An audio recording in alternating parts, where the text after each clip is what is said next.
Spring is the season of new beginnings, and we have some news about something very new here on the homestead that I'm very, very excited to tell you all about. The days are getting longer and the sun is shining. I love this time of year. Winter rest is lovely and much appreciated after the hard work of the summer and, fall harvest season. And I do enjoy resting in the winter, but this winter was unseasonably cold and icy and gloomy for us here in the Midwest. This just isn't the type of weather that we are used to. And I've made my mind up that this is something you just have to be built for, and I'm not built for it. I know there are people who are built for northern, colder, gloomier climates, and they love it and they thrive. I do not. I really feel it. I get to a point, like end of February, beginning of March, where I start to think, am I depressed? Do I want to move to Florida? What's going on here? And then we get those first glorious spring days where the sun is shining, it's warm enough to take your jacket off and enjoy your work outside. And I'm like, no, I'm not depressed, and I don't want to move to Florida. I love it here. It was just really cold and gloomy for a long time. So I'm very glad to be right around the corner from spring. And that does make it easier too, to bring my little ones along for morning chores, for all of our chores, but especially in the mornings when it's really, really cold. It's harder to keep them content. Of course, you can just dress them appropriately and, hope for the best. But when they're really little, they don't always cooperate. Now that it's nicer, it's just easier.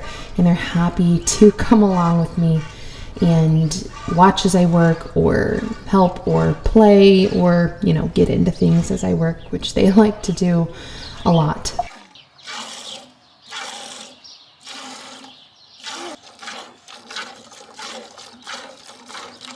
I am so glad to be back in my kitchen cooking with my caraway pans. I've been using caraway cookware for quite a while now, and I just got a brand new set. I love this green color. It is beautiful. So I'm getting ready to fry some bacon here. Plastic is everywhere. Microplastics are everywhere.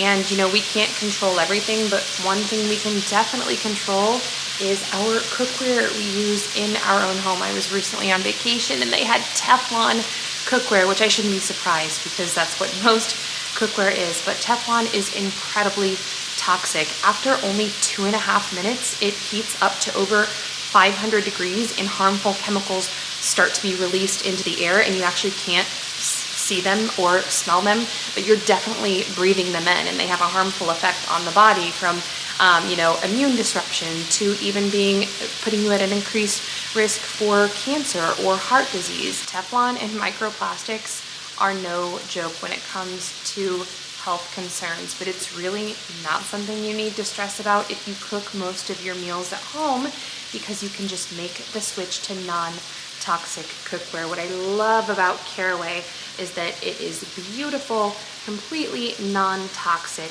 They use ceramic for their coating, which is a naturally slick, non-stick surface. Cast iron is wonderful, but it does take a lot of maintenance and a little bit of skill to use, and it's just not a great option for everything. Like if you're cooking acidic sauces, you're making a cheese sauce or something like that, then yeah, cast iron isn't a great option.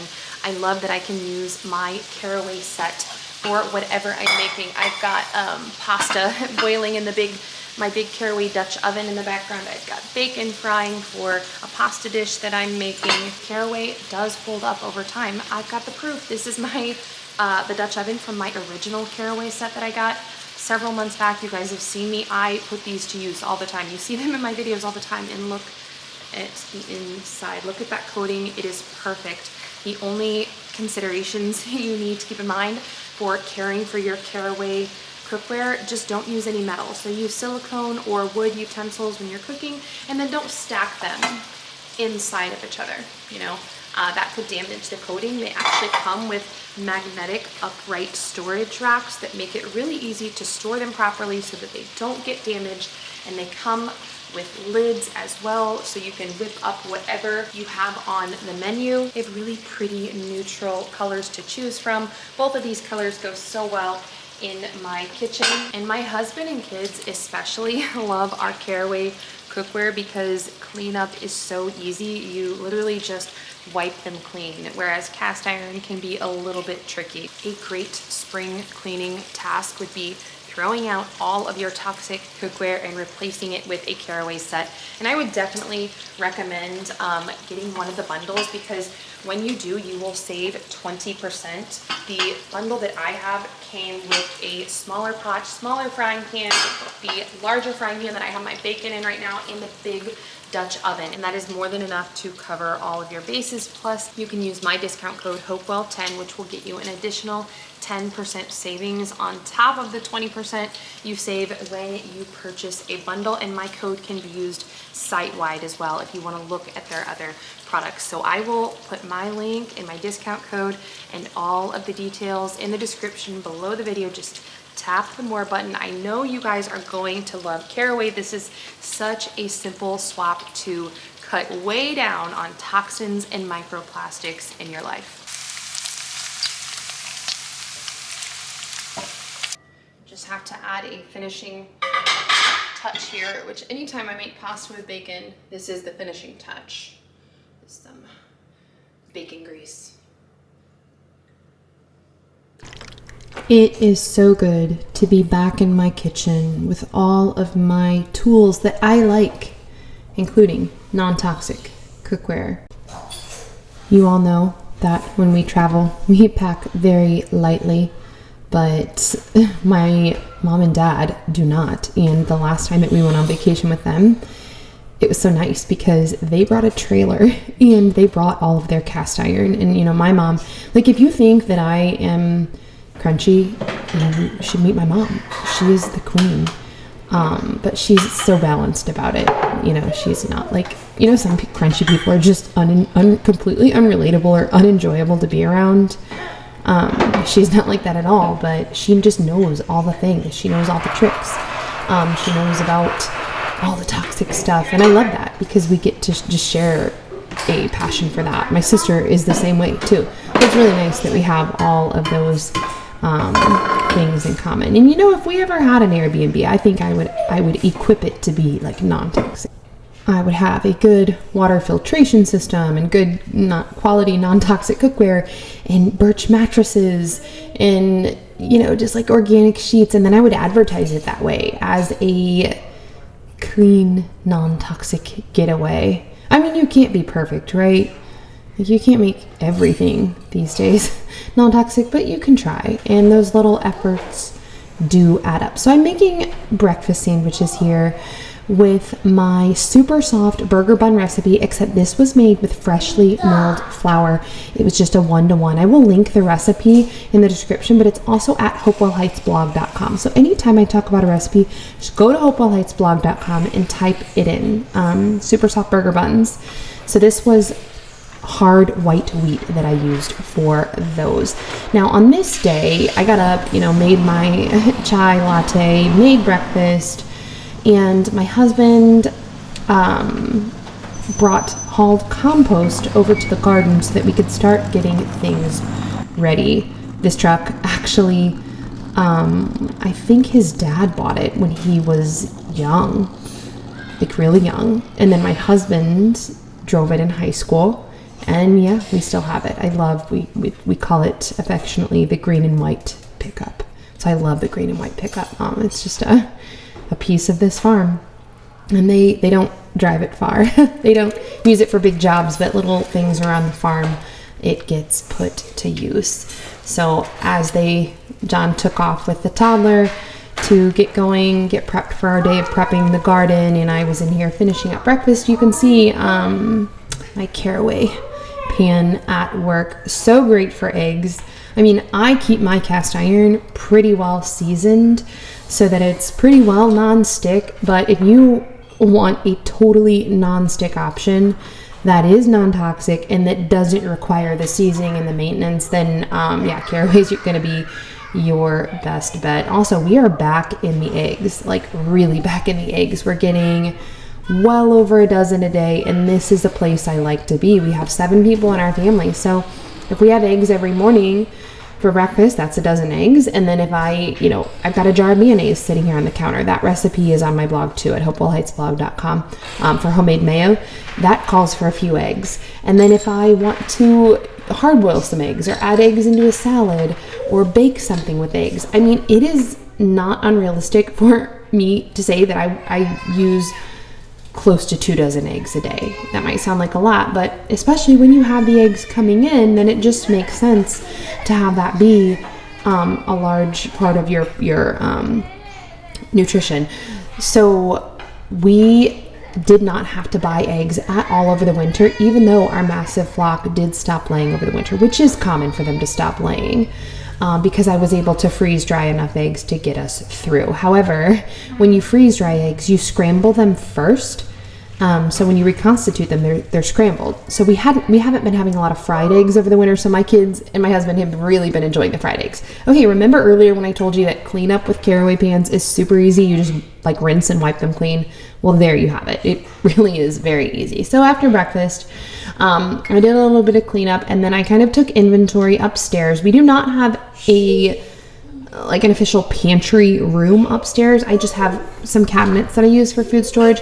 But as you all know, we have finished our downstairs pantry, which is also a cold room, and that's where I'm storing most of my food now. I still have a lot of stocking to do on these shelves, but I took inventory upstairs, and then went downstairs with a basket and with one of my big grain containers that I knew I needed to fill so that I could have what I needed for cooking for the next few days. So I have a big box of Azure apples here and also some Azure sweet potatoes that I was adding to my basket. And then I was filling up my big jar of hard white wheat. So hard wheat, you guys have heard me say it, just repeating for those of you who might be new to this channel, or maybe you're new to baking with whole grain, like truly whole grain, that you start with the little grain and then you put it in your own grain mill and you mill your own flour. Hard wheat, whether it's hard white or hard red, those are your bread flours. And so I keep a lot of that upstairs because I bake a lot of bread. So I was also filling up a little jar with penne pasta. I like to keep this upstairs because it's quick. I love making my own pasta from scratch using my eggs and freshly milled flour, but that is a little more time consuming, so it's nice to have quicker options when I need to throw together, like a 30-minute meal. My last video was a double huge grocery haul, and the first part of that was an Azure Standard haul. I showed you guys this huge white bucket of peanut butter that I had gotten from Azure Standard, and it's really good. So it is a healthier peanut butter, and it's a no stir, so it wasn't like super liquidy. So this bucket will last us a really long time. We don't eat a ton of peanut butter by any means, but I will probably get another bucket or two of this just to keep in food storage, because it's just a good item to have as part of your food storage. Like, I'm not a prepper by any means. I'm not a panicked person, but I also do realize just how intricate our, food system is. These days, food travels thousands of miles before it makes it into your home. It's like on planes and trains, and, it just doesn't take much, whether it's a natural disaster or a, trucker strike or something, to where the grocery shelves could be empty pretty much overnight. And then people start panicking, and I think Joel Salatin, in one of his books that I read, said that it would be like 2 or 3 days before a town would the average American town would completely run out of food in the event of something like that. So I just like to stay stocked up. Okay, so this is the little project I've showed you guys bits and pieces of over the last couple months that my husband and his dad are working on. It is a new hay wagon, and it has to do with the big new thing here on our homestead that I told you that, like, that's what the video is titled about, and that I want to tell you guys about. This is a new hay wagon that they have are building themselves from wood that was milled from trees here on our farm. So that's pretty cool. I just love seeing them work on this, and knowing this is something that our boys will use and that we will have for generations to come. And we're gonna need a new hay wagon. I'll tell you about that in just a second, but just showing you a little bit of garden prep that we were doing. So we've got raised beds. John topped those off with compost because over the gardening season, your soil does settle down a little bit. And so he topped the raised beds off, and I'm actually taking some of the compost and topping these straw bales because we are going to give straw bale gardening a go.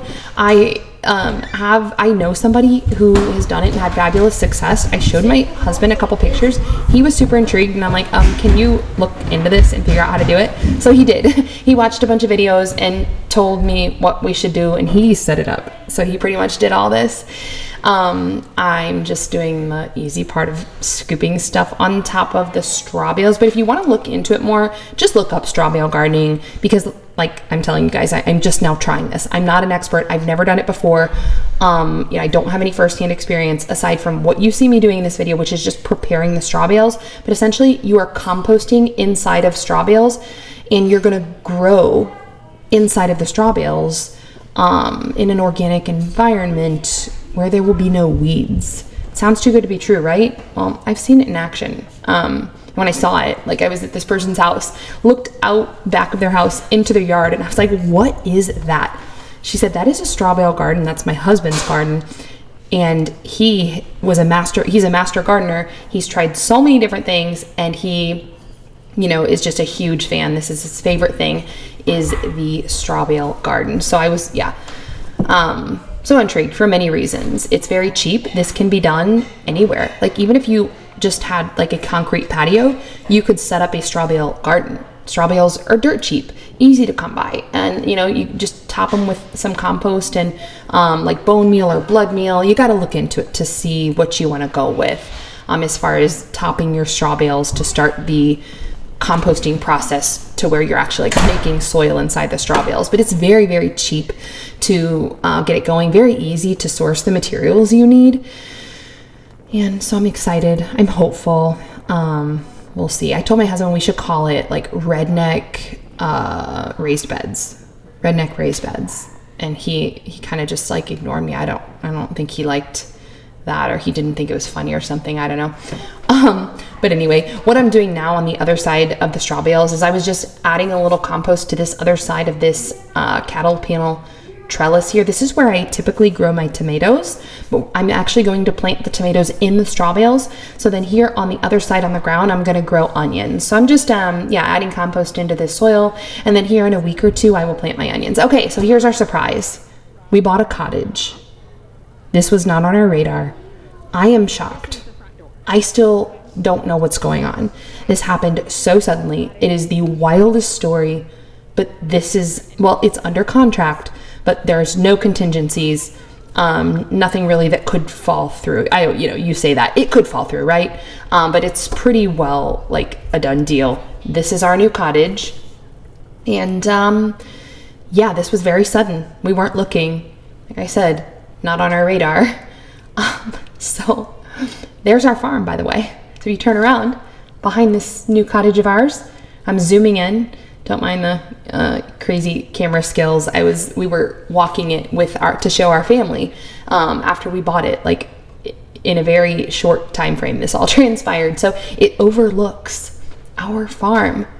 So our homestead is growing because this property that the cottage is on borders our farm.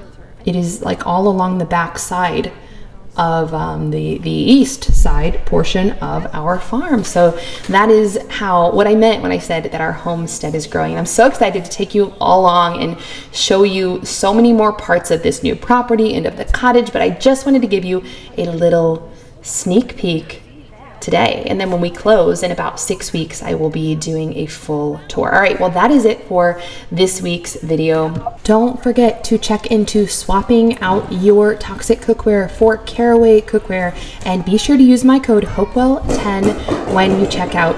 Click the more button below the video and you'll see all the details.